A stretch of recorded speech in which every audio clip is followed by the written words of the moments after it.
So what is Google Shopping? So Google Shopping is a service where people can actually like find your products using Google. It is known as a comparison shopping engine. So when I type in something like baby stroller comes up, but there's also some images that show up automatically when I type in baby stroller. Those are listings that have been integrated into Google Shopping. So it makes it easy for people to find things. They're all individual graphics for each listing that happens to be integrated into Google Shopping. And so all of your listings that are on Amazon, eBay, wherever they are, Walmart, Facebook Marketplace, you can actually easily integrate those into Google Shopping. So it's a great way for people to find your products and find your physical products, no matter where you are. If your products are being sold globally, they'll be visible globally.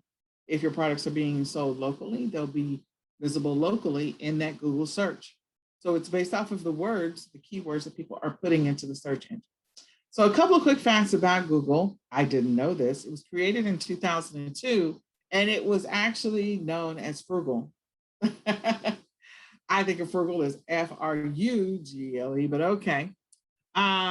So the service was simply intended to index product data. That was what it was originally intended to do.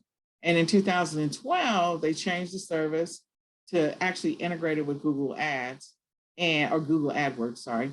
And that way your shopping or your products would actually show up in Google Shopping. At some later point, they added some more features to it. So another way, Google Shopping is another way for retailers and e-commerce businesses to advertise their physical products on Google so that they actually show up. And Google uses the product data that's uploaded by the merchants. So we're going to talk about where do you upload your information or integrate your information so that it actually shows up in the Google search. And since most everyone uses Google, like I can remember a long time ago, people used to use Yahoo or Bing, but most everyone uses Google. So you definitely want your products to show up there so you can get more traction. There's some statistical data around that as well.